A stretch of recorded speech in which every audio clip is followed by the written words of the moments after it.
ॐ अज्ञानतिमिरान्धस्य ज्ञानाञ्जनशलाकया चक्षुरुन्मिलितं येन तस्मै श्रीगुरवे नमः। श्रीचैतन्यमनोभीष्टं स्थापितं येन भूतले स्वयं रूपकदा मह्यं ददाति स्वपदान्तिकं। वन्देऽहं श्रीगुरो श्रीयुतपदकमलं श्रीगुरुन् वैष्णवांश्च श्रीरूपं साग्रजातं सहगण रघुनाथान्वितं तं सजीवं साद्वैतं सावधूतं परिजनसहितं कृष्णचैतन्यदेवं श्रीराधाकृष्णपादान् सहगण ललिता श्रीविशाखान्वितांश्च। हे कृष्ण करुणा सिंधु दीनबंधो जगत्पते गोपेश गोपिकाकांत राधाकांत नमोस्तुते। तप्त कांचन गौरांगी राधे वृंदावनेश्वरी वृषभानुसुते देवी प्रणमामि हरिप्रिये। वाञ्छाकल्पतरुभ्यश्च कृपासिन्धुभ्य एव च पतितानां पावनेभ्यो वैष्णवेभ्यो नमो नमः। अनन्तकोटिवैष्णववृन्द की जय। नमः ओं विष्णुपादाय कृष्णप्रेष्ठाय भूतले श्रीमते जयपताका स्वामिन् इति नामिने। नमो आचार्यपादाय निताय कृपाप्रदायने गौरकथाधामदाय नगरग्रामतारिणे। नमः ओं विष्णुपादाय कृष्णप्रेष्ठाय भूतले श्रीमते भक्तिवेदांत स्वामिन् इति नामिने। नमस्ते सारस्वते देवे गौरवाणी प्रचारिणे निर्विशेषशून्यवादी पाश्चात्यदेशतारिणे। जय श्री कृष्ण चैतन्य प्रभु नित्यानंद श्री अद्वैत गदाधर श्रीवासादि गौरभक्तवृंद। हरे कृष्ण कृष्ण कृष्ण हरे हरे हरे राम राम राम हरे हरे। हरे कृष्ण कृष्ण कृष्ण हरे हरे हरे राम राम राम हरे हरे। हरे कृष्ण कृष्ण कृष्ण हरे हरे हरे राम राम राम हरे हरे।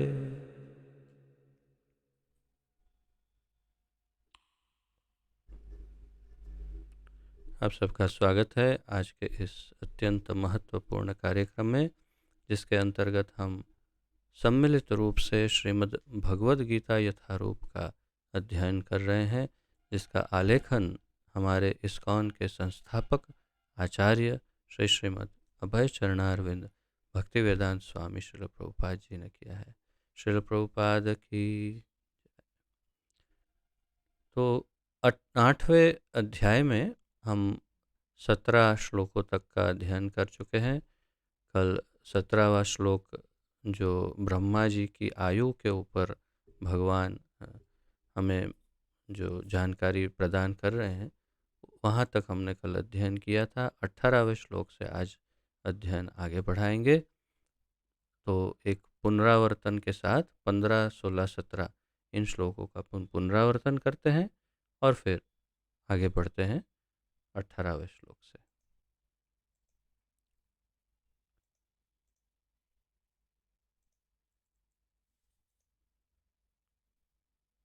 तो 15वां श्लोक 8वें अध्याय का भगवान कहते हैं, माम उपेत्य पुनर्जन्म दुःखालयम अशाश्वतम नाप्नुवन्ति महात्मानः संसिद्धिम परमाम गतः। तो जैसे मैंने आपको निवेदन किया था, ये कंठस्थ करने योग्य है। और इस श्लोक में भगवान कहते हैं, मुझे प्राप्त करके महापुरुष जो भक्ति योगी हैं कभी भी दुखों से पूर्ण इस अनित्य जगत में नहीं लौटते, क्योंकि उन्हें परम सिद्धि प्राप्त हो चुकी होती है। तो इस श्लोक में मुख्य रूप से एक तो इस पृथ्वी को, इस धरती को, भूलोक को या फिर पूरे ब्रह्मांड को ही समझिए, कहते हैं दुःखालयम और अशाश्वतम, जिसकी हमने कल विस्तार से चर्चा की थी। तथा अब और ये भी जानकारी दे रहे हैं कि ऐसे दुःखालय और अशाश्वत स्थान पर जो महात्मा है वो कभी लौट के नहीं आते, अर्थात जो भगवान के धाम चले जाते हैं वे वापस लौट करके इस दुःखालय और अशाश्वत जगत में नहीं लौटते। 16वें श्लोक में भगवान कहते हैं, आ ब्रह्म भुवनालोका पुनरावर्तिनो अर्जुन माम उपेत्य तो कौन्तेय पुनर्जन्म न विद्यते। आ ब्रह्म भुवनालोकः पुनरावर्तिनो, अर्थात इस जगत में सर्वोच्च लोक से लेकर निम्नतम सारे लोक दुखों के घर हैं, जहाँ जन्म तथा मरण का चक्कर लगा रहता है, जन्म मृत्यु का चक्कर लगा रहता है। तथा कह रहे हैं, किंतु हे कुंती पुत्र, जो मेरे धाम को प्राप्त कर लेता है वह फिर कभी जन्म नहीं लेता। माम उपेत्य तो कौन्तेय पुनर्जन्म न विद्यते। तत्पश्चात 17वां श्लोक, सहस्र युग पर्यंतम अहर्यद ब्रह्मणो विदुः रात्रिम युग सहस्रांताम तेहो रात्र विदो जनाः। मानवीय गणना के अनुसार 1000 युग मिलकर ब्रह्मा का एक दिन बनता है, और इतनी ही बड़ी ब्रह्मा की रात्रि भी होती है। और फिर हमने गणनाएं देखी थी कि 17,28,000 वर्ष का सत्ययुग है, 12,96,000 का त्रेता युग है, 8,64,000 वर्ष का द्वापर युग है, तथा 4,32,000 वर्ष का कली युग है। और मैंने आपको ये भी बताया था कि 4,32,000 में 4,32,000 शामिल करेंगे तो त्रेता हो जाएगा, उसमें और 4,32,000 डालेंगे तो क्षमा कीजिए, द्वापर होगा, फिर त्रेता होगा, और उसमें और 4, अर्थात 4 बार 4,32,000 तो सत्ययुग हो जाएगा। और फिर प्रभुपाद जी ने ब्रह्मा जी की आयु की भी चर्चा की कि ब्रह्मा जी 100 वर्ष जीते हैं, और पहले उन्होंने उनके एक दिन की चर्चा की। ब्रह्मा जी के एक दिन में 1000 चतुर्युगी होती है, और उसकी गणना हमने देखी थी 4 अरब और 30 करोड़ वर्ष, 4 अरब 30 करोड़ वर्ष की उनके दिन की आयु, पूरा एक दिन उतने समय का होता है हमारी गणना के अनुसार। और कल हमने देखा कि ब्रह्मा जी की जो संपूर्ण आयु है, 100 साल की आयु, वो है 31 नील 10 खरब 40 अरब वर्ष। 31 नील 10 खरब 40 अरब, यानी 311 ट्रिलियन एंड 40 बिलियन ईयर्स अंग्रेजी गणना के हिसाब से। ये सब हमने कल जानकारी प्राप्त की। और फिर और भी अतिरिक्त जानकारी के लिए मैंने एक छोटा सा संक्षिप्त चार्ट बनाकर व्हाट्सएप ग्रुप में भी भेजा था, जिसमें ये सारी डिटेल मैंने दी थी कि किसकी क्या गणना है, कि मनु कितने होते हैं, टोटल मनु कितने होते हैं, कितना सबका, फिर आयु उनकी, सब बहुत सारी चीज़ें उसमें थी। लेकिन बहुत सारी चीज़ें नहीं थी क्योंकि वो सब अंग्रेज़ी में था, बाकी सब 6-7 पन्नों का जो था मेरे पास, तो वो मैंने नहीं भेजा आप लोगों को। उसका देखेंगे कभी भविष्य में हिंदी करके। तो जो मुख्य जानकारी थी वो हमें इसमें प्राप्त हुई। और अब हम आगे बढ़ते हैं 18वें श्लोक के साथ। तो आइए सामूहिक उच्चारण करते हैं।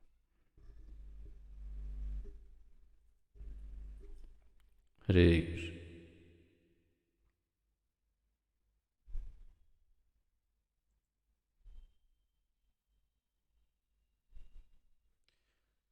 अव्यक्ताद् व्यक्तः सर्वाः प्रभवन्त्यहरागमे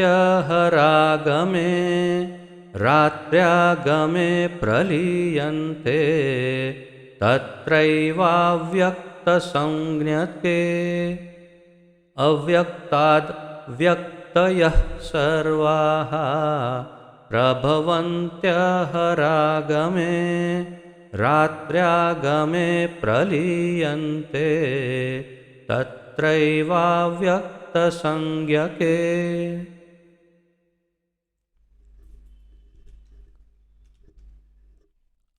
शब्दार्थ, अनुवाद तथा तात्पर्य श्रील प्रभुपाद जी द्वारा।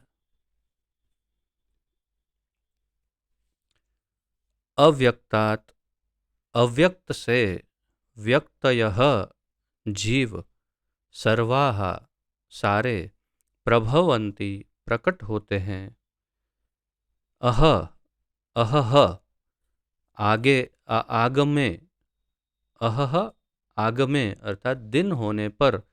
कल हमने देखा था अह और रात्रि, अहह अर्थात दिन और रात्रि मतलब रात्रि, तो अहह आगमे अर्थात दिन होने पर, रात्रि आगमे रात्रि आने पर, प्रलीयन्ते विनष्ट हो जाते हैं, तत्र उसमें, एव निश्चय ही, अव्यक्त अप्रकट, संज्ञ के नामक कहे जाने वाले। अनुवाद। ब्रह्मा के दिन के शुभ आरंभ में सारे जीव अव्यक्त अवस्था से व्यक्त होते हैं और फिर जब रात्रि आती है तो वे पुनः अव्यक्त में विलीन हो जाते हैं। फिर से अनुवाद पढ़ेंगे। ब्रह्मा के दिन के शुभ आरंभ में, जब दिन ब्रह्मा जी का होता है तो सारे जीव अव्यक्त अवस्था, अव्यक्त अवस्था अर्थात सोई हुई अवस्था या फिर जो हमारे सामने ना हो उसे अव्यक्त कहते हैं। है लेकिन सामने नहीं है। सबसे बड़ा, सबसे ज़्यादा महत्वपूर्ण शब्द यही है। प्रभुपाद जी ने इसमें तात्पर्य इसलिए नहीं दिया क्योंकि अगले श्लोक में इसका तात्पर्य शामिल है, तो इसलिए उन्होंने इसमें अलग से तात्पर्य नहीं दिया। परंतु अव्यक्त शब्द जो है वो सबसे बड़ा सूचक है। अव्यक्त का अर्थ है लेकिन दिखाई नहीं दे रहा है। अगर मान लीजिए कि भगवान में मिक्स हो गए और फिर भगवान में से बनेंगे, ऐसा कुछ होता तो व्यक्त अव्यक्त शब्दों का प्रयोग नहीं होता कभी। तो ऐसा होता कि नए जीव का सृजन होता है और फिर जीवों का नाश होता है। ऐसे शब्द इस्तेमाल करते भगवान, लेकिन पहले ही भगवान ने कह दिया कि ऐसा कोई समय है ही नहीं जब तुम मैं सारे राजा कभी नहीं थे, न कभी होंगे, ऐसा कभी नहीं हो सकता। न त्वेवाहम जातु नाशम न त्वम नेमे जनाधिपाः न चैव न भविष्यामः सर्वे वयमतः परम। ऐसा कोई समय होगा ही नहीं। हम हमेशा थे और हम हमेशा रहेंगे क्योंकि हम शाश्वत हैं। अर्थात मैं, भगवान और तुम जीवात्मा, हम सब शाश्वत है, भगवान ने पहले ही कह दिया। तो इसीलिए यहाँ अव्यक्त शब्द का प्रयोग है कि ब्रह्मा के दिन के शुभ आरंभ में सारे जीव अव्यक्त अवस्था से व्यक्त हो जाते हैं, अर्थात कि सारे जाग जाते हैं या तो सामने आ जाते हैं जो पहले नहीं थे। उसका अर्थ इस प्रकार होता है। और फिर जब रात्रि आती है, ब्रह्मा जी की रात्रि, तो वे पुनः अव्यक्त में विलीन हो जाते हैं, अर्थात कि सब फिर अव्यक्त हो जाते हैं। इसका पूरा अर्थ अगले श्लोक के 19वें श्लोक के तात्पर्य में प्रभुपाद जी समझाएंगे। तो आइए 19वें श्लोक का उच्चारण करते हैं।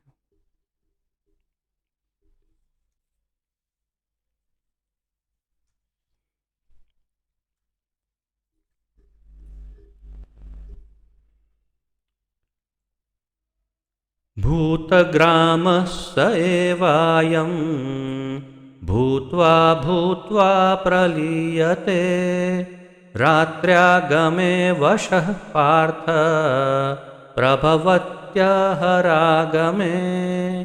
भूतग्रामः स एवायं भूत्वा भूत्वा प्रलीयते रात्र्यागमे वशः पार्थ प्रभवत्यहरागमे।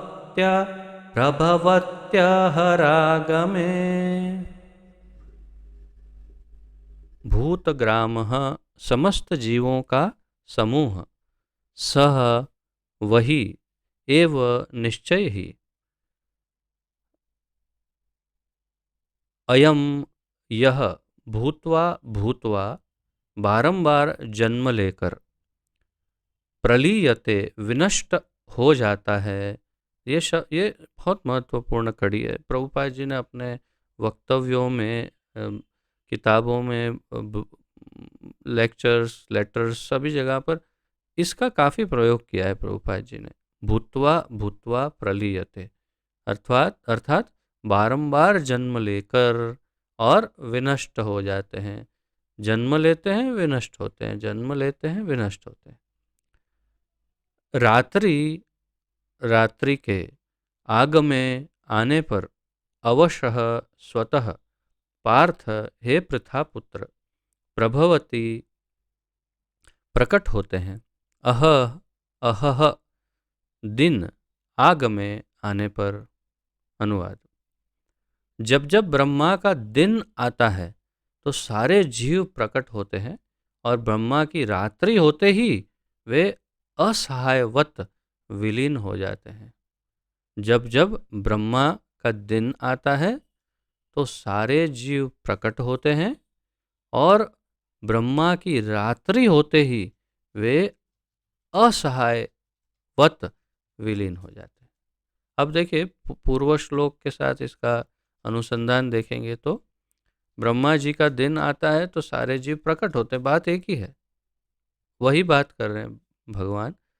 और ब्रह्मा की रात्रि होते हैं, अस एक एक शब्द विशेष है, असहायवत विलीन हो जाते हैं।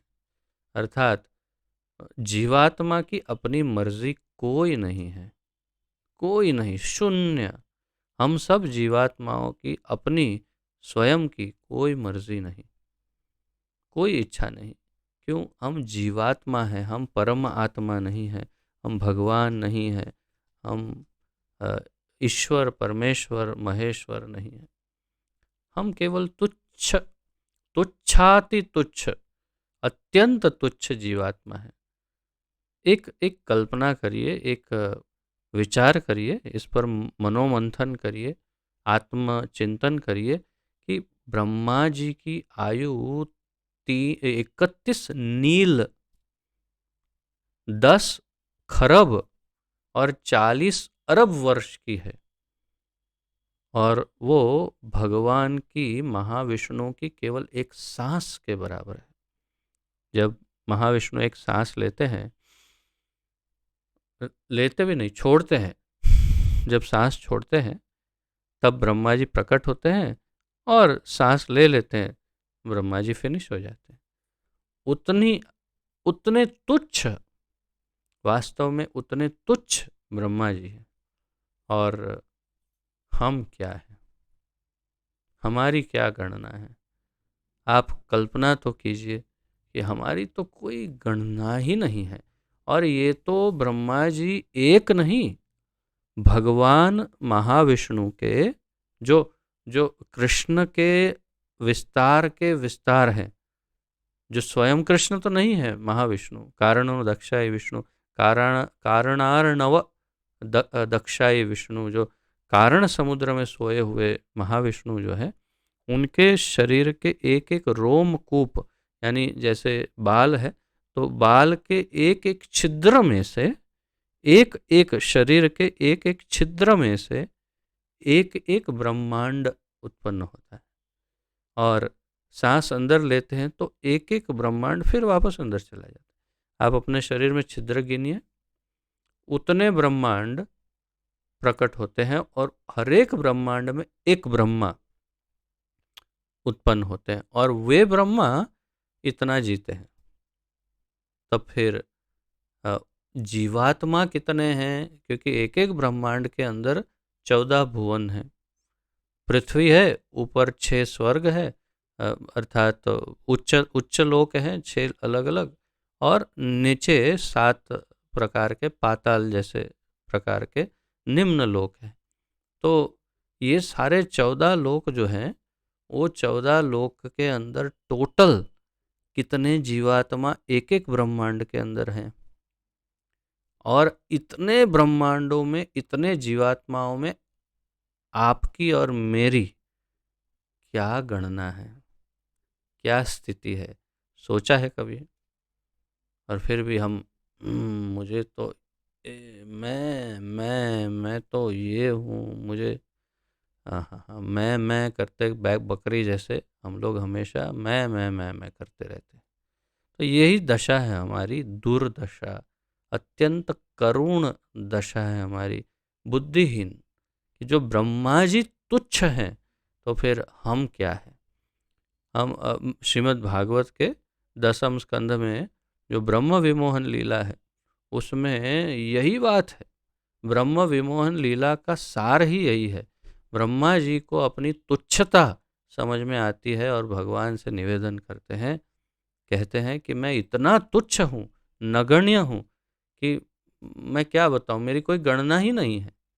अगर ब्रह्मा जी कहते हैं कि मैं इतना तुच्छ और नगण्य हूँ, तो फिर आपकी और मेरी तो बात ही करने जैसी नहीं है।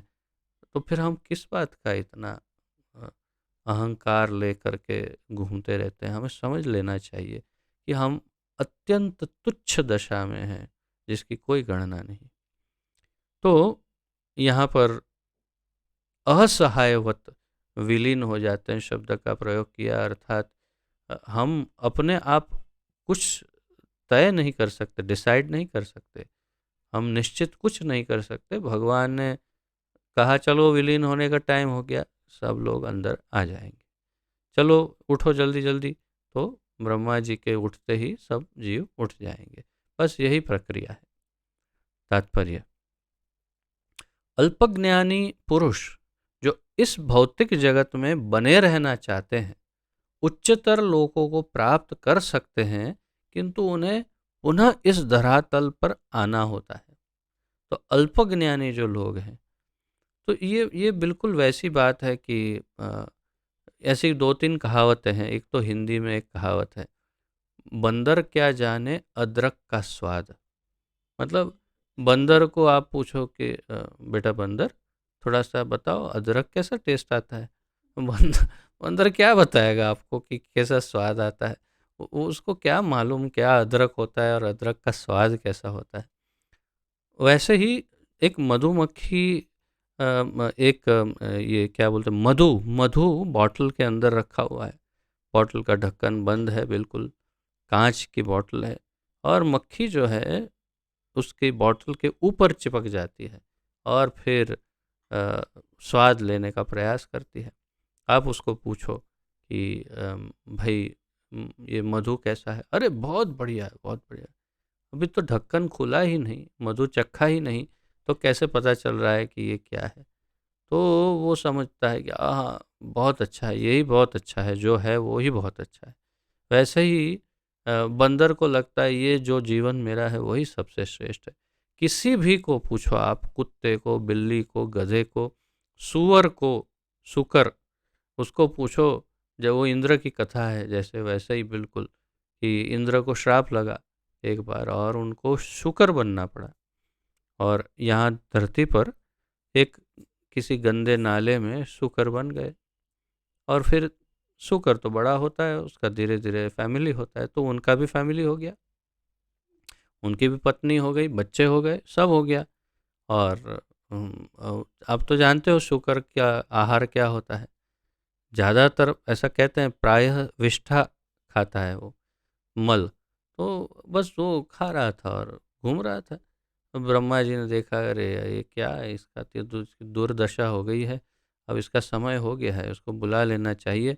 तो गए ब्रह्मा जी और इंद्र को कहा, इंद्रदेव चलिए, आपका इंद्रासन रिक्त है, खाली है, आपका इंतज़ार कर रहा है। तो ऊपर देखा, बोले कौन, क्या? मुझे कुछ नहीं, इधर से मुझे बिल्कुल परेशान मत करना, मुझे इधर बहुत आनंद आ रहा है, बहुत ही एकदम फुल सेटिस्फैक्शन है। देखो मेरी पत्नी है, मेरे छोटे छोटे बच्चे हैं, और हम कितना अच्छा अच्छा रोज़ पार्टी करते हैं, क्या क्या खाते हैं। तो अब देखो यहाँ मुझे डिस्टर्ब मत करना, मैं यहीं रहूँगा। तो ब्रह्मा जी समझ गए कि देखो ये है माया का प्रभाव, कि जिस अवस्था में जो है वो उसी अवस्था को सबसे श्रेष्ठ समझता है, और उसको आगे का भान ही नहीं कि इससे आगे कुछ है। वो समझता है यही सबसे बेस्ट है, और इसलिए इतना कठोर प्रयास करता है इसमें सुख पाने के लिए। और बस जो कुछ थोड़ा सा मिला, जैसे ऊँट जैसी कथा, ऊँट जब कांटे वाला पत्ते वाला जो पेड़ वृक्ष है उसमें कांटे होते हैं, उसको चबाता है, तो ऐसा कहते हैं कि जो कांटे हैं वो उसकी जिह्वा में घुस जाते हैं, और उस कांटों से जो जिह्वा में घुस गए उसमें से खून निकलता है, और फिर वो पत्तियों के साथ कांटों के साथ वो चबाता है, खाता है, तो उससे लगता है कि आहा क्या स्वाद है। उसको बहुत ही अच्छा स्वाद आता है, लेकिन उसको पता नहीं कि उसका ही अपना खून है और उसका कितना बड़ा नुकसान हो रहा है, उसको पता नहीं है। बिल्कुल वैसी दशा हम सब की है कि हम इंद्रिय भोग में ऐसे डूब जाते हैं और ऐसा लगता है कि आहा क्या आनंद है, लेकिन वास्तव में जानते नहीं कि हमारा बहुत बड़ा नुकसान हो रहा है इसमें। तो मुख्य बात यहाँ पर यही है कि प्रभुपाद जी उन्हीं हम सभी ऐसे अल्पज्ञानियों की बात कर रहे हैं कि अल्पज्ञानी पुरुष जो इस भौतिक जगत में बने रहना चाहते हैं, जैसे अ, रावण, हिरण्याक्ष, हिरण्यकशिपु या कंस, ये सब क्या कहते थे कि हमें अमर बनना है। बहुत प्रयास किया, तपस्या की, अमर बनना है। क्यों? क्योंकि सोचते थे कि ये जो शरीर मुझे मिला है उससे ज़्यादा मुझे और अच्छा शरीर कोई मिल ही नहीं सकता। इसमें जितना आनंद आ रहा है उससे अधिक आनंद और कहीं आ ही नहीं सकता, इससे ज़्यादा सुख कहीं मिल ही नहीं सकता, ऐसे सोचते थे। और इसीलिए बहुत कठोर प्रयास कर रहे थे कि नहीं यही शरीर मेरा बना रहे। लेकिन उन्हें क्या पता कि और इससे कई गुना उत्तम शरीर हैं जिसमें कोई दुख नहीं, कोई परेशानी नहीं, कोई कष्ट नहीं, बस केवल भगवान के भक्त बनकर उनके धाम जाना होता है और वो दिव्य शरीर प्राप्त करना होता है। लेकिन ये सबकी दुर्दशा है, सब बहुत स्ट्रगल करते हैं। जैसे ऐसा कहते हैं कि जब शरीर त्याग करने का समय होता है तो कोई जीवात्मा अपने आप शरीर को त्याग नहीं करती, इसीलिए यमदूतों को यम पाश लेकर आना पड़ता है, और 2 या 3 यमदूत आते हैं। यम पाश जो है वो एक प्रकार की रस्सी है, उस रस्सी को घुमा करके जीवात्मा के गले में डाल देते हैं, और फिर जीवात्मा को खींच करके वो 3 यमदूत खींच खींच करके, घसीट करके जीवात्मा को इस शरीर से बाहर निकालते हैं, क्योंकि उसे नहीं आना होता है। उसे लगता है ये बहुत मज़ा, बहुत आनंद है, इसको कैसे छोड़ो, इसमें बहुत सारा मेरा मेरा मेरा मेरा धन, ओ मेरे मेरे बीवी बच्चे, मेरा ये मेरा वो, नहीं छोड़ना है। और जब छोड़ता है शरीर तब ऐसा कहते हैं कि कितने 20 कि 30,000 समथिंग लाइक, कितने 20,000 या 30,000 बिच्छू एक साथ दंश मार रहे हो, उतना दर्द होता है। 10-20 हज़ार बिच्छू एक साथ डंस मारे तो कैसा दर्द होगा, ऐसा दर्द होता है। क्यों? क्योंकि शरीर हमें छोड़ना नहीं है, तो इतने कष्ट से शरीर को छोड़ना पड़ता है।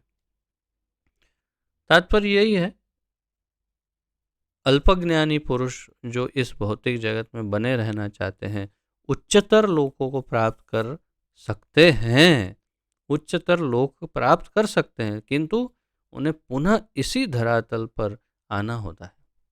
वे ब्रह्मा का दिन होने पर इस जगत के उच्चतर तथा निम्नतर लोकों में अपने कार्यों का प्रदर्शन करते हैं, किंतु ब्रह्मा की रात्रि होते ही वे विनष्ट हो जाते हैं। दिन में उन्हें भौतिक कार्यों के लिए नाना शरीर प्राप्त होते हैं, किंतु रात्रि के होते ही उनके शरीर विष्णु के शरीर में विलीन हो जाते हैं। तो यहाँ पर प्रभुपाद जी ने ये स्पष्ट कर दिया कि जो इन दोनों श्लोकों में समझाया, भगवान ने कहा वास्तव में ब्रह्मा जी का दिन होता है, तब ये जो सारे जीवात्मा हैं वो तब तक महाविष्णु के शरीर में प्रविष्ट हुए रहते हैं, वहाँ से पुनः जागृत होकर के अपनी अपनी इच्छा के अनुसार और कर्मों के फलों के अनुसार भी, प्रारब्ध के अनुसार एक एक शरीर धारण करते हैं। 14 में से किसी भी एक भुवन में और कुछ न कुछ बन जाते हैं। और ब्रह्मा जी के पूरे दिन भर अनेक शरीर बदलते रहते हैं, अनेक शरीर। तो आप कल्पना तो कीजिए, पूरे एक दिन में 4 अरब 30 करोड़ वर्ष की का जो समय है एक दिन का, उतने समय में कितने शरीर बदल लेते होंगे जीवात्मा। उतने शरीर बदलते हैं और फिर भी मुक्त नहीं होते जो जीव, वो सब फिर रात्रि होते ही ब्रह्मा जी की महाविष्णु के शरीर में विलीन हो जाते हैं, अर्थात वहाँ पर फिर स्थिर हो जाते हैं, शांत हो जाते हैं। वे पुनः ब्रह्मा का दिन आने पर प्रकट होते हैं। भूत्वा भूत्वा प्रलीयते, दिन के समय वे प्रकट होते हैं और रात्रि के समय पुनः विनष्ट हो जाते हैं। बस यही सिंपल प्रोसेस है, सिंपल एकदम सरल ये प्रक्रिया है जो बहुत सरल है समझना। कि जैसे ही ब्रह्मा जी का दिन होता है, ब्रह्मा जी जागते हैं, तो महाविष्णु के शरीर से जीवात्मा पुनः आकर के शरीर धारण कर करके अपने काम पर लग जाते हैं, जैसे हम सुबह उठकर काम पे लग जाते हैं। और रात होते ही सब सो जाते हैं, वैसे ये भी सब सो जाते हैं, भगवान के शरीर में सो जाते हैं सब। अंततोगत्वा जब ब्रह्मा का जीवन समाप्त होता है तो उन सब का संहार हो जाता है और वे करोड़ों वर्षों तक अप्रकट रहते हैं। प्रभुपाद जी ने दोनों बात कही, उन सब का संहार हो जाता है और फिर ये भी कहा कि सब अप्रकट रहते हैं। कब तक? करोड़ों वर्षों तक। तो क्या इसका अर्थ समझना बहुत सरल है, उनके शरीरों का संहार हो जाता है। जिस प्रकार के भी जो भी शरीर धारण किए, ब्रह्मा जी से लेकर के सारे जीवात्माओं के सब शरीर का संहार हो जाता है और जीवात्मा सारे महाविष्णु के शरीर में प्रविष्ट हो जाते हैं और वहाँ अप्रकट हो जाते हैं, क्योंकि शरीर के अंदर चले गए तो अप्रकट हो गए। तो करोड़ों वर्षों तक, जब तक दूसरे ब्रह्मा जन्म नहीं लेते, यानी कि महाविष्णु जब दोबारा सांस नहीं छोड़ते, तब तक सब अप्रकट रहते हैं महाविष्णु के शरीर में। अन्य कल्प में ब्रह्मा का पुनर्जन्म होने पर वे पुनः प्रकट होते हैं। जब दूसरा कल्प होता है, जब दूसरे ब्रह्मा जी प्रकट होते हैं, तब ये सब पुनः प्रकट होते हैं। अर्थात जीवात्मा कभी किसी भी अवस्था में, कोई ऐसा समय नहीं जब जीवात्मा का नाश हो। जीवात्मा वही रहता है। अर्थात कि मैं एक जीवात्मा हूँ, तो मैं अनंत कोटि वर्षों से मैं था और अनंत कोटि वर्षों में भी मैं रहूँगा, यानी हमेशा था और हमेशा रहूँगा ही। ऐसा कभी नहीं होगा कि मेरा नाश हो जाएगा। मैं एक जीवात्मा। तो यही प्रभुपाद जी यहाँ समझा रहे हैं कि वे ब्रह्मा का पुनर्जन्म होने पर वे पुनः प्रकट होते हैं। इस प्रकार वे भौतिक जगत के जादू से मोहित होते रहते हैं और भौतिक जगत का जो जादू है अर्थात माया, उसमें मोहित होते रहते हैं। किंतु जो बुद्धिमान व्यक्ति कृष्ण भावनामृत स्वीकार करते हैं, वे इस मनुष्य जीवन का उपयोग भगवान की भक्ति करने में तथा हरे कृष्ण मंत्र के कीर्तन में बिताते हैं। किंतु जो बुद्धिमान हैं, वो क्या करते हैं? कृष्ण भावनामृत का स्वीकार करते हैं और वे इस मनुष्य जीवन का उपयोग भगवान की भक्ति करने में तथा हरे कृष्ण मंत्र के कीर्तन में बिताते हैं। जो बुद्धिमान है वो इस प्रकार वे इस जीवन में कृष्ण लोक को प्राप्त होते हैं और वहाँ पर पुनर्जन्म के चक्कर से मुक्त होकर सतत आनंद का अनुभव करते हैं। कितना सौम्य, कितना अनुकूल, कितना ठंडक देने वाला, शीतलता देने वाला ये वाक्य है।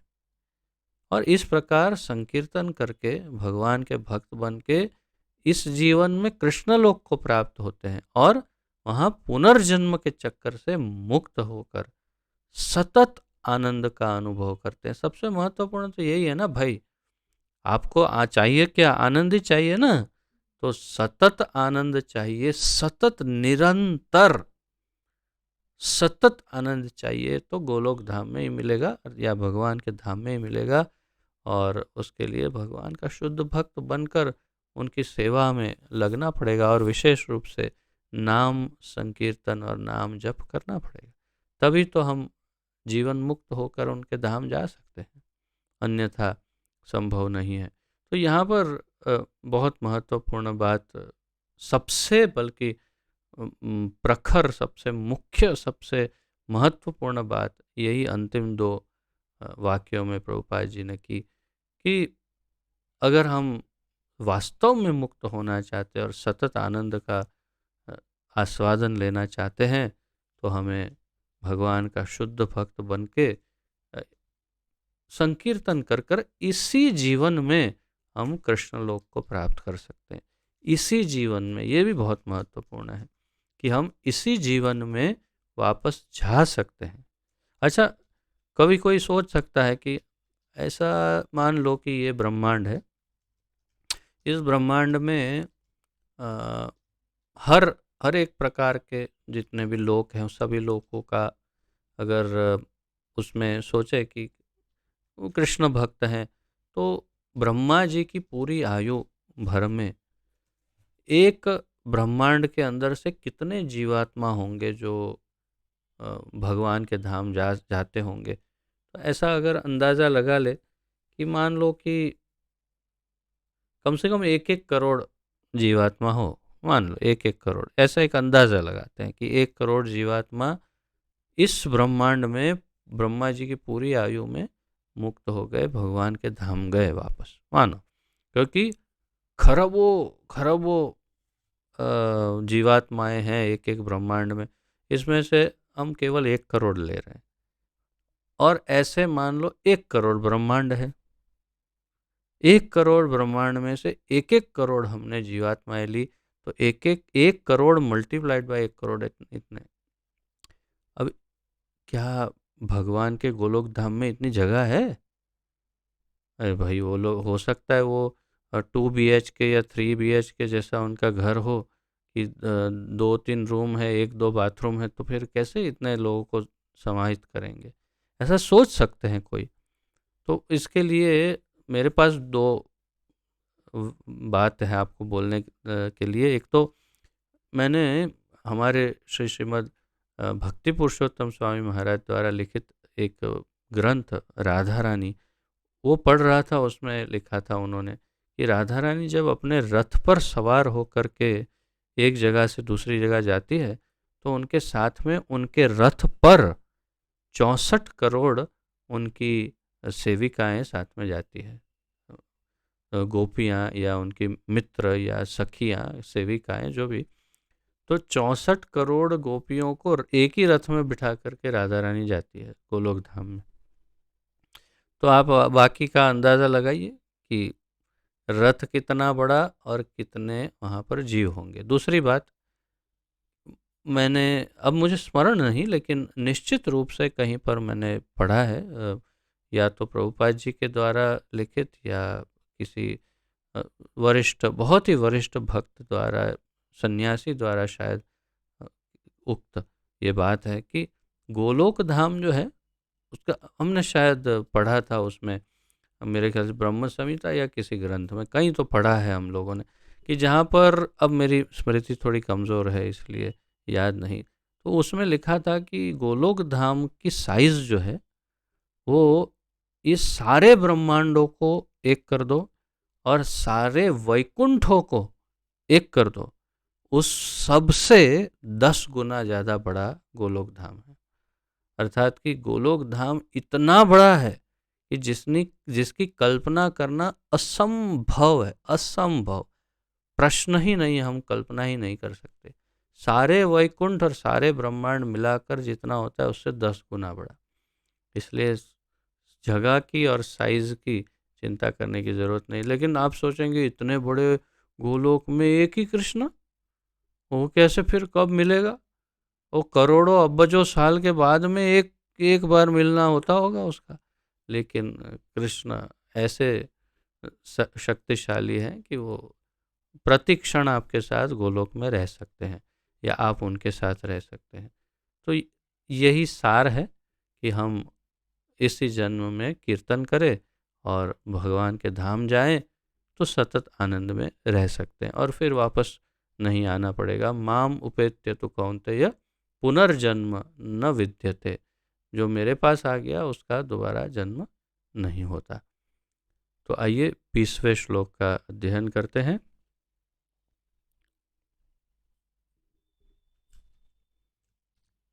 ये सब श्लोक भी जो मैं बता रहा हूँ ये सब भी कंठस्थ करने योग्य श्लोक हैं। ये 20वां श्लोक भी कंठस्थ करने योग्य है।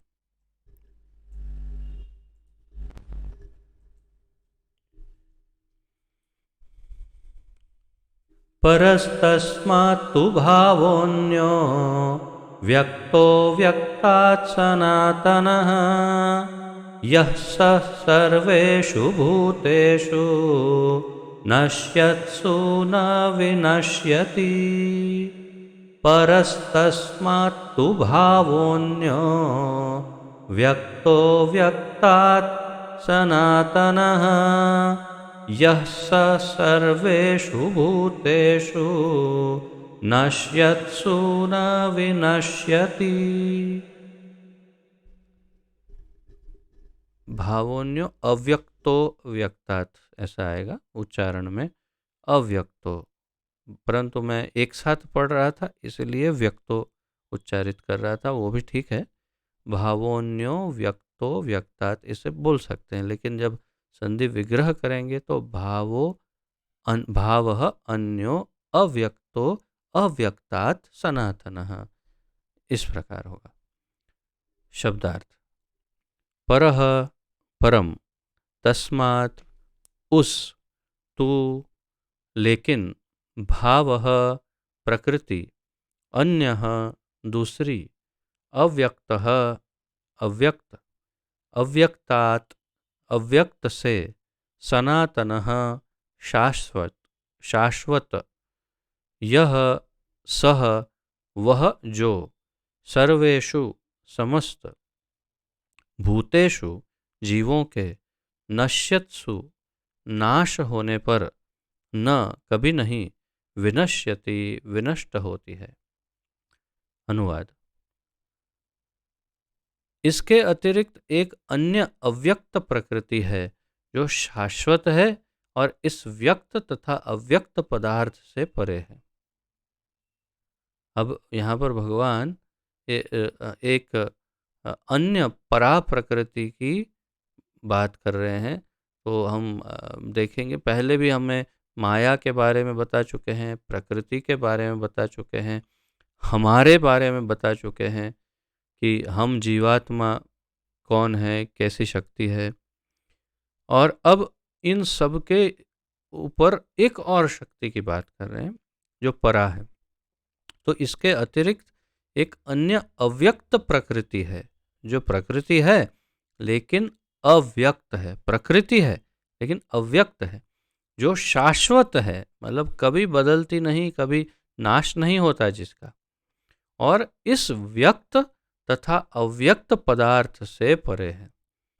व्यक्त और अव्यक्त पदार्थ दोनों से परे है। अब ऐसा क्यों? क्योंकि इसी संसार में कई चीजें व्यक्त है और इसी संसार में, भौतिक संसार में, कई चीजें अव्यक्त भी हैं, जैसे देवी देवता आदि हम सब नहीं देख सकते हैं लेकिन है। तो ये सारे भौतिक अव्यक्त और व्यक्त दोनों पदार्थ से ऊपर है। यह परा यानी श्रेष्ठ और कभी नाश न होने वाली है। जब इस संसार का सब कुछ लय हो जाता है तब भी उसका नाश नहीं होता। जब इस संसार का सब कुछ समाप्त हो जाए, नाश हो जाता है, तब भी उस परा प्रकृति का नाश नहीं होता।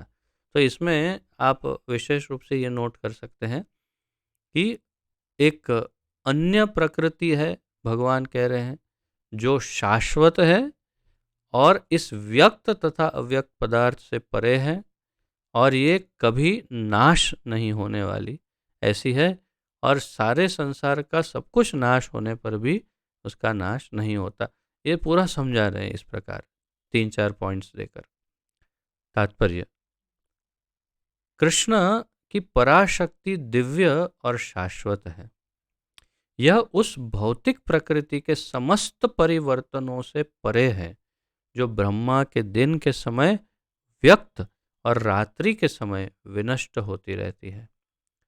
कृष्ण की पराशक्ति भौतिक प्रकृति के गुणों से सर्वथा विपरीत है। कृष्ण की जो पराशक्ति है वो भौतिक प्रकृति के जो गुण हैं उससे सर्वथा विपरीत, बिल्कुल ऑपोजिट, एकदम विरोधी, जिसे कहते हैं जैसे ये इस पार या उस पार, उस प्रकार। तो कृष्ण की पराशक्ति भौतिक प्रकृति के गुणों से बिल्कुल विपरीत है। एकदम जैसे भौतिक प्रकृति में जो गुण हैं तो परा प्रकृति में बिल्कुल उससे उल्टे अलग ही गुण हैं, बिल्कुल विपरीत गुण हैं। परा तथा अपरा प्रकृति की व्याख्या 7वें अध्याय में हुई है, और हमने 7वें अध्याय में परा और अपरा प्रकृति की व्याख्या की है। तो यहाँ पर भगवान वैसे तो परा प्रकृति की बात कर रहे हैं, लेकिन यहाँ पर आप ध्यान से थोड़ा सा ध्यान देंगे तो आपको यहाँ पर समझ में आएगा कि यहाँ पर वे अंतरंगा शक्ति या योग माया शक्ति जो है उसकी व्याख्या यहाँ पर कर रहे हैं कि जिसका कभी नाश नहीं होता, जिसे चित्त शक्ति भी कहते हैं, तो उसका कभी नाश नहीं होता, उसका यहाँ पर वर्णन करते हैं। अब 21वां श्लोक।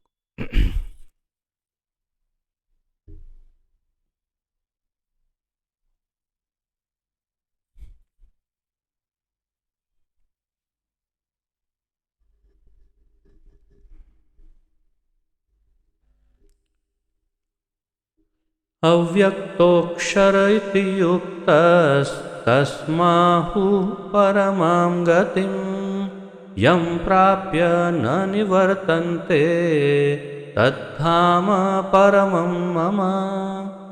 अव्यक्तो अक्षर इति युक्तः तम् आहुः परमां गतिं यं प्राप्य न निवर्तन्ते तद्धाम परमं मम।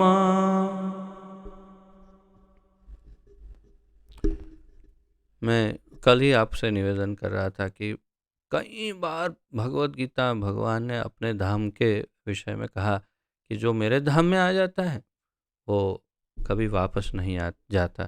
तो यहाँ पर देखिए एक और बार कह रहे हैं भगवान, यम प्राप्य न निवर्तन्ते तद्धाम परमम मम। जो इस धाम को प्राप्त कर लेता है वो कभी वापस नहीं आता। तो आइए शब्दार्थ देखते हैं। अव्यक्तः अप्रकट, अक्षरः अविनाशी इति इस प्रकार उक्तः कहा गया, तम उसको, आहुहु कहा जाता है, परमाम परम, गतिम गंतव्य, यम जिसको, प्राप्य प्राप्त करके, न कभी नहीं, निवर्तन्ते वापस आते हैं, तत् वह धाम निवास, परमम परम, मम मेरा। अनुवाद: जिसे वेदांती अप्रकट तथा अविनाशी बताते हैं, जो परम गंतव्य है, जिसे प्राप्त कर लेने पर कोई वापस नहीं आता, वही मेरा परम धाम है। अब अपने परम धाम की, जिसका नाम परम धाम है और वास्तव में उसका शुद्ध नाम गोलोक वृंदावन धाम, तो गोलोक धाम का यहाँ वर्णन करते हुए भगवान बता रहे हैं, जिसे वेदांती अप्रकट तथा अविनाशी बताते हैं। वेदांत जो वेदों का अध्ययन करते हैं उनको तो ज्ञान ही नहीं वास्तव में कि गोलोक धाम है क्या।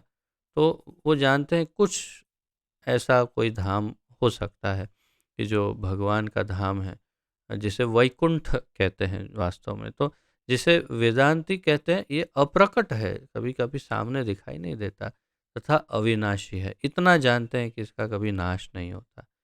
जो परम गंतव्य है, अर्थात कि किसी भी परम गंतव्य क्या होता है, जैसे कि आप घर से बाहर निकले, फिर दुकान गए, फिर मार्केट में गए, फिर किसी मित्र के घर गए, फिर किसी काम से किसी और शहर में चले गए, कहीं भी जाओ, कोई कहीं भी घूमो, आपका परम गंतव्य क्या है, यानी कि आपको आखिर में कहाँ जाना है। तो आखिर में तो आपको घर ही वापस आना है। इसलिए कहीं भी जा कर के आखिर में तो आप घर ही लौट के आते हो।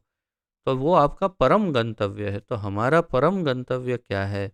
हम जीवात्माओं का परम गंतव्य भगवान का धाम है, जो हमारा भी धाम है वास्तव में, अर्थात हमारा अपना घर है वो। तो इसीलिए प्रभुपाद जी पूरे जीवन भर हमेशा ये कहते रहे, go back home, back to godhead, अर्थात गो बैक होम यानी घर वापस जाओ, अपने घर जाओ वापस। कहाँ? बैक टू गॉड हेड, जहाँ पर परम भगवान श्री कृष्ण निवास करते हैं, वहाँ पर। तो यही बात है कि परम गंतव्य है जिसे प्राप्त कर लेने पर कोई वापस नहीं आता। एक बार जो घर चला गया वो फिर वापस इसमें सड़ने के लिए क्यों आएगा, इस दुखालय अशाश्वत जगत में। वही मेरा परम धाम है, भगवान बताते हैं। तात्पर्य, ब्रह्म संहिता में भगवान कृष्ण के परम धाम को चिंतामणि धाम कहा गया है। तो ये हमने सबने इसका अध्ययन किया था, ब्रह्म संहिता का। आप में से काफ़ी भक्त मौजूद थे उस अध्ययन में। चिंतामणि प्रखर सद्म सुकल्प वृक्ष इत्यादि। तो चिंतामणि धाम कहा गया उसमें, जो ऐसा स्थान है जहाँ सारी इच्छाएं पूरी होती है। तो जहाँ पर सारी इच्छाएं पूरी हो, ऐसा धाम है। अब देखिए, भगवान के धाम का काफ़ी अच्छा वर्णन इस तात्पर्य में प्रभुपाद जी ने संक्षेप में किया है। तो ऐसा चिंतामणि धाम है जहाँ पर सारी इच्छाएं पूरी होती है। भगवान कृष्ण का परम धाम गोलोक वृंदावन कहलाता है, और वह पारसमणि से निर्मित प्रासादों से युक्त है। प्रासाद यानी टाइल्स या पत्थर, या तो फ्लोर जिसे कहते हैं, या तो फिर जो बिछाते हैं नीचे मैट जैसी चीज़ें, उसको भी प्रासाद कह सकते हैं। तो जो जिसके ऊपर चलते हैं, जो पूरा फ्लोर है, उसे प्रासाद कह सकते हैं। तो वो पूरा का पूरा गोलोक धाम किससे बना है? पारसमणि पत्थर से बना है।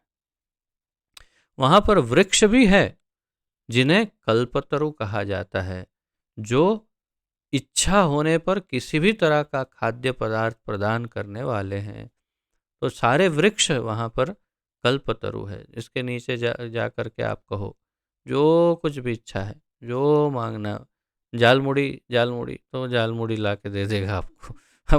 आपको जो चाहिए वो आपको ला के दे देगा, आप जैसी जो इच्छा। तो वहाँ गौएं भी है, गाय, जिन्हें सुरभि गौएं कहा जाता है, और वे अनंत दुग्ध देने वाली है। तो वहाँ पर गाय कैसी है? सुरभि गाय है, साधारण गाय नहीं है, जिसके अंदर से दूध की कोई कमी नहीं है, अनंत दूध देती है, और वे इच्छाएं भी पूरी करती है। जो भी इच्छा आप गाय को मांगो वो दे देती है। सुरभि गाय है।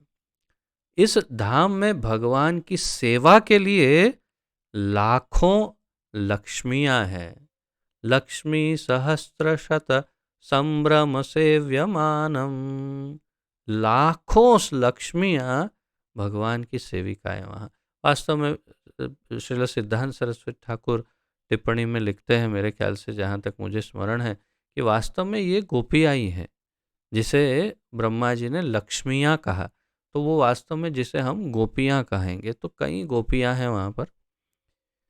और वे लक्ष्मियों से ऊपर है, उनका स्थान लक्ष्मी जी से काफ़ी ऊपर है। वे आदि भगवान गोविंद तथा समस्त कारणों के कारण कहलाते हैं।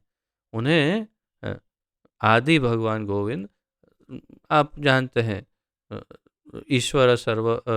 ईश्वर परम कृष्ण सच्चिदानंद विग्रह अनादिर आदि गोविंद सर्व कारण कारणम। इसलिए वे आदि गोविंद है, सभी भगवान के अवतारों के मूल है, और सर्व कारण के कारण, मूल कारण भगवान है। भगवान बंशी बजाते रहते हैं। वेणुम क्वणंतम अरविंद दलायताक्षम, ये सब ब्रह्म संहिता का वर्णन है। वेणुम क्वणंतम अर्थात बंसी बजाते हैं। उनका दिव्य स्वरूप समस्त लोकों में सर्वाधिक आकर्षक है। उनके नेत्र कमल दलों के समान हैं। तो उनका जो सौंदर्य है वो सर्वाधिक आकर्षक है। उनके जितने सुंदर और कोई नहीं है। उनके नेत्र अरविंद दलायताक्षम, तो अक्ष उनकी कैसे है? अरविंद दल, तो जैसे कमल की पंखुड़ियों जैसे उनके नेत्र हैं। उनके नेत्र कमल दलों के समान हैं, और उनके उनका शरीर मेघों के वर्ण का है। घनश्याम जिसे कहते हैं हम, ऐसा उनका शरीर का कलर है। वे इतने स्वरूपवान हैं कि उनका सौंदर्य हजारों कामदेवों को मात करता है। हजारों कामदेव जो है वो उनके सामने बेकार है, इतने स्वरूपवान है। कौन? भगवान कृष्ण। इसीलिए उनको मदन मोहन कहते हैं।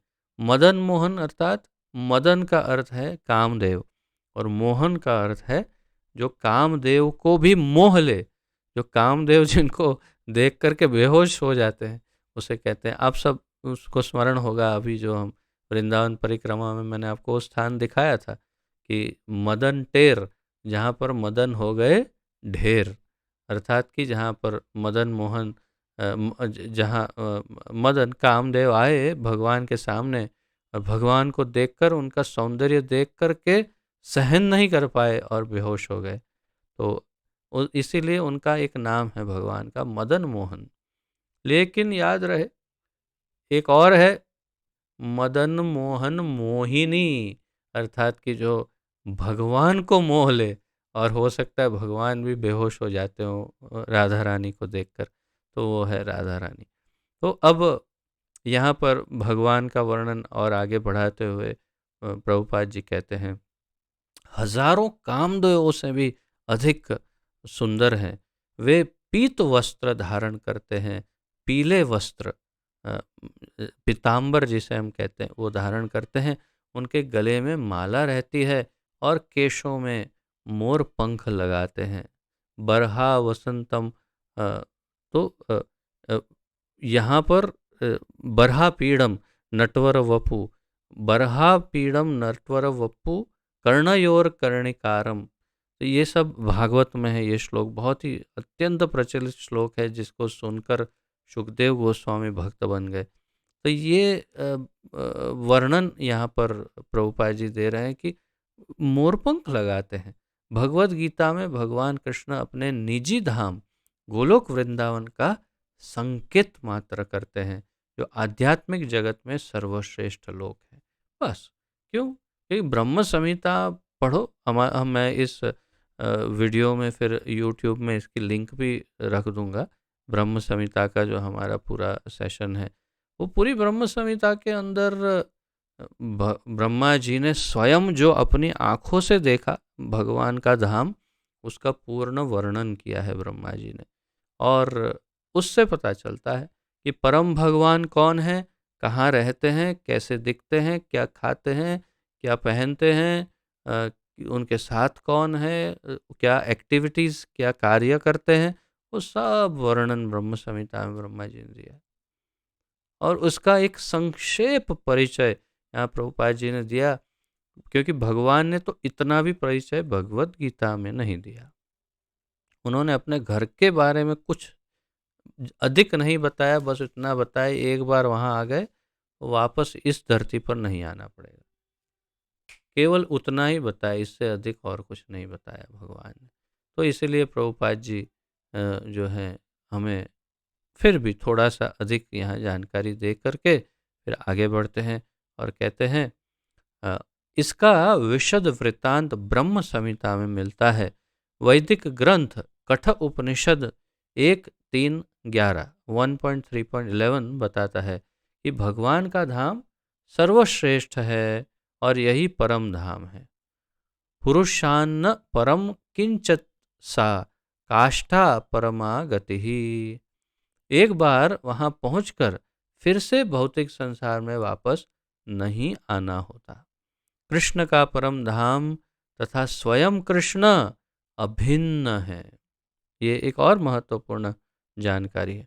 भगवान, उनका धाम, उनका नाम, उनके गुण तथा उनकी लीलाएं, इनमें कोई अंतर नहीं है। भगवान, उनका नाम, उनका धाम, उनके गुण और उनकी लीलाएं सब भगवान है स्वयं। तो भगवान का धाम और भगवान दोनों भगवान ही है, दोनों एक ही है, उसमें कोई अंतर नहीं।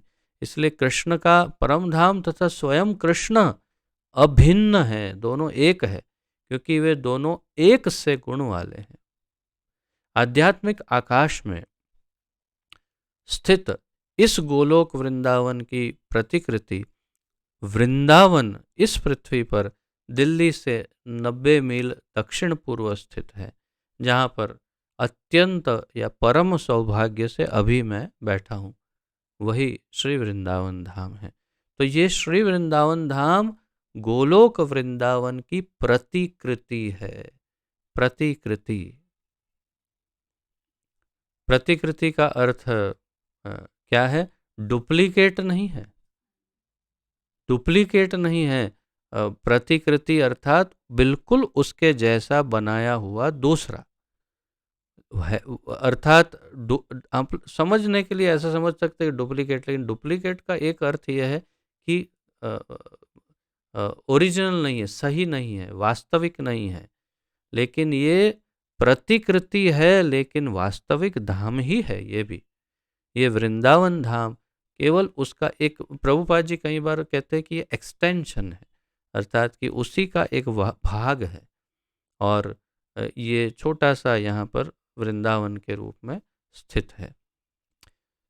प्रभुपाद जी आगे बताते हैं, जब कृष्ण ने इस पृथ्वी पर अवतार ग्रहण किया था तो उन्होंने इस भूमि पर, जिसे वृंदावन कहते हैं और जो भारत में मथुरा जिले के 84 वर्ग मील में फैला हुआ है, क्रीड़ा की थी। जब भगवान धरती पर अवतरित हुए कृष्ण के अपने ही स्वयं रूप में, तब इसी वृंदावन धाम में उन्होंने मथुरा मंडल में, अर्थात जिसे 84 क्रोस कहते हैं ब्रज भाषा में, तो 84 वर्ग मील में फैला हुआ ये जो स्थान है, उसमें भगवान ने क्रीड़ा की थी। इस प्रकार प्रभुपाद जी यहाँ पर इसका परिचय दे रहे हैं।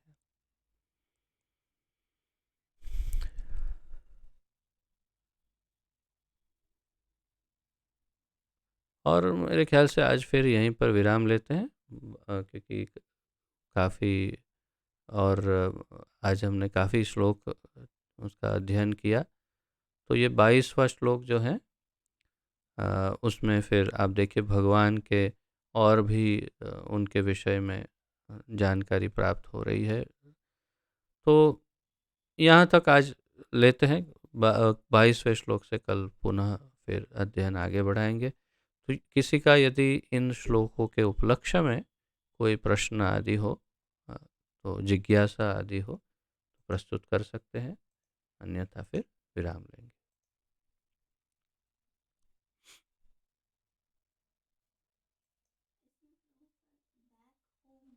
Just a minute. जी प्रभु जी।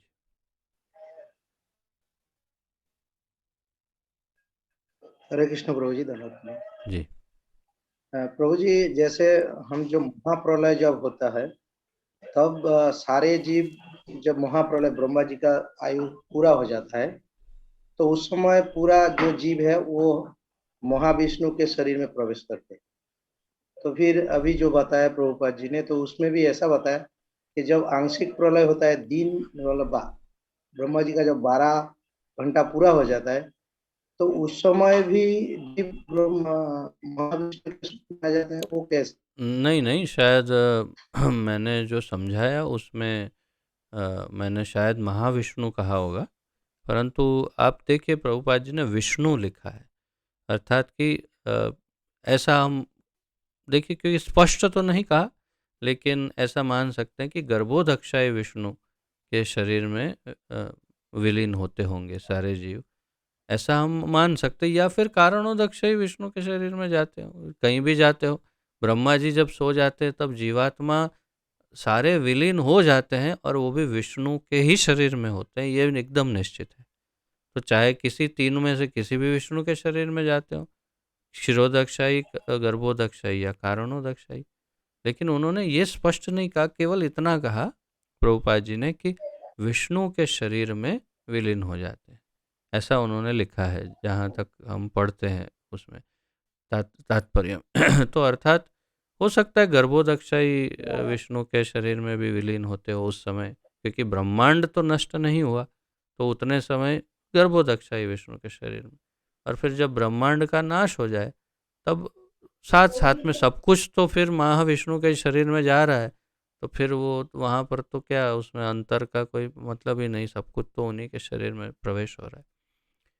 तो ऐसा मान सकते हैं। अच्छा प्रश्न है, परंतु मुझे लगता है उसका हम केवल अर्थ इस प्रकार अपने आप समझने का प्रयास कर सकते हैं, क्योंकि स्पष्ट नाम नहीं बताया प्रभुपाद जी। ठीक है, हाँ, ओके। हाँ, तुम्हारा क्या प्रश्न है?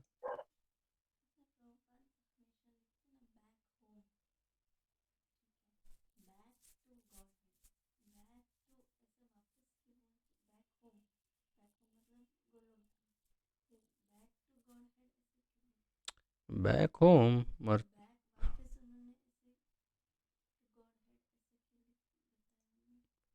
बैक होम अर्थात घर वापस, बैक टू गॉडेड मतलब भगवान के पास वापस। बैक होम टू गॉडहेड तो इसका कोई अर्थ नहीं है। See this is a grammatical thing, इसको एक्चुअली इसके साथ कोई रिलेशन नहीं है, but it's a grammatical composition of English, of a language. तो and that's the proper way of saying it. ऐसे नहीं कह सकते बैक होम टू गॉडहेड, घर वापस, भगवान के पास वापस। तो दो बातों को एक साथ मिला करके कहा प्रभुपाद जी ने कि घर चलो वापस, कहाँ, जहाँ भगवान है उनके पास वापस, back home, back to God. और कोई प्रश्न, किसी और का अन्य कोई प्रश्न या जिज्ञासा? बोलिए प्रभु जी। हरे कृष्ण प्रभु जी, धन्यवाद, प्रणाम, जय श्री प्रभु गुरु जय महाराज जी। जय। प्रभु जी जैसे अभी प्रभुपाद जी ने प्रभुपाद कहा है कि जो वो लोग भक्त नहीं थे उनको गंगा जी से आके शरीर का आत्मा छोड़ देह नहीं छोड़ता है, उनको ऐसे कष्ट दे के लेके जाते हैं, फिर भक्तों को ऐसा कष्ट देते हैं। भक्तों को कष्ट का कोई प्रश्न ही नहीं, बहुत अच्छा प्रश्न है आपका, लेकिन भक्तों को कष्ट का क्या प्रश्न है, क्वेश्चन ही नहीं आता है ना, क्योंकि भक्त तो उत्साहित होता है कि कब ये शरीर छोड़ दूं और कब भगवान के धाम जाऊं, क्योंकि वो तो एकदम स्पष्ट रूप से जानता है कि मैं ये शरीर नहीं, ये शरीर के साथ जो कुछ भी संबंधित है वो कुछ भी मेरा नहीं, मेरा केवल मेरा भगवान है, और मैं भगवान का हूँ, भगवान मेरे हैं और मैं भगवान का हूँ। मुझे भगवान के पास वापस जाना है, मुझे ये शरीर चाहिए ही नहीं। वो तो तत्पर होता है, कब छोड़ना है बोलो, बताओ, अभी छोड़ दो, अभी छोड़ देते हैं। क्यों? मुझे तो भगवान के पास जाना है, उनके साथ रहना है। मुझे ये शरीर, अगर भगवान को लगेगा ये शरीर आज काम का है तो रख लेंगे, अगर उनको लगेगा कि नहीं अब बेकार हो गया शरीर, दूसरा लेंगे आध्यात्मिक शरीर, तो भगवान छुड़वा देंगे। मुझे क्यों चिंता करनी है उसकी? इसलिए कभी भी भक्तों को इसके लिए ऐसे कष्ट का प्रश्न ही नहीं। दूसरा, आप भागवत में पढ़ सकते हैं कि ये यमराज जी ने इंस्ट्रक्शन दिया है, ये सूचना या तो आदेश दिया हुआ है यमदूतों को कि कभी भी भक्तों को मत लाना मेरे पास, उन लोगों को लाओ। मैं वास्तव में वो श्लोक कंठस्थ किया था, भूल गया, जिसमें कहते हैं तान आनय ध्वमसतो, किसको, चेतश्च न स्मरति तच्चरणारविंदम शिरदा न नो नमति एकदा अपि। मतलब ऐसे पूरा श्लोक है जिसमें वर्णन है कि जिसका सिर एक बार भी भगवान के सामने झुका ना हो, जिसके हृदय में भगवान के चरण का ध्यान ना हो, जो भगवान का नाम ना जपता हो, जो भगवान को की भक्ति ना करता हो, ऐसे महादुष्टों को घसीट घसीट करके मेरे पास लाना। उनको कभी मत लाना जो भगवान के भक्त हो। इसलिए भगवान के भक्तों को ऐसे खींच के निकालने के ऐसा प्रश्न ही नहीं है। भगवान के भक्त बहुत ही आनंद पूर्वक शरीर त्याग कर देते हैं, और इसलिए उन्हें भी कष्ट नहीं होता और ले जाने वाले को भी खींचना नहीं पड़ता। वो केवल उनको बस कहते चलिए और वो तुरंत छोड़ के निकल जाते हैं। ऐसा सामान्य बुद्धि की बात है, वास्तव में ये बड़े हर्ष से चले जाते हैं जो भक्त हैं। आशा है थोड़ा बहुत आपको इसमें उत्तर मिला होगा। और कुछ पूछना है प्रभु? जी पूछना, ये करोड़ों कोटि भक्तों में जो सब भक्त है, सब तो भगवान के पास दोबारा तो फिर मनुष्य जन्म लेना पड़ता है ऐसा? बहुत ज़्यादा डिस्टर्बेंस है, मैं ये समझ नहीं पाया बिल्कुल क्या कह रहे हैं। हरे कृष्ण, हरे कृष्ण। समझ नहीं पाया मैं, बहुत डिस्टर्बेंस आ रहा है। केवल करोड़ों कोटि भक्त इतना ही समझ में आया। क्या बोल रहे हैं, फिर से बताइए। किसी और को समझ में आया तो कोई और भी रिपीट कर सकता है।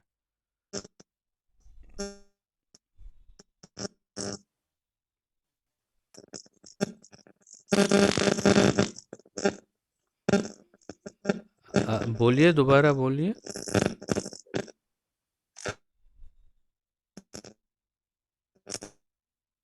हरे कृष्ण प्रभु जी। बोलिए।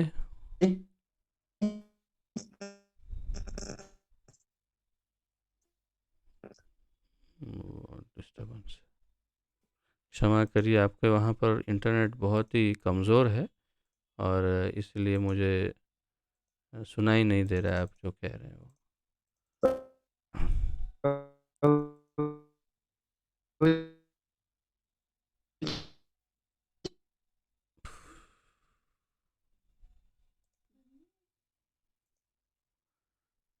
तो आइए अब, हरे कृष्ण। तो आइए अब विराम लेते हैं। किसी और का यदि कोई प्रश्न या उत्कंठा ना हो तो यहाँ पर विराम लेते हैं। पतित पावन जगत गुरु श्रील प्रभुपाद की जय। पतित पावन गुरुदेव की जय। निताय गौर प्रेमानंदे। हरि हरि बोल। आप सबके चरणों में दंडवत प्रणाम तथा आप सबका बहुत बहुत धन्यवाद। हरे कृष्ण।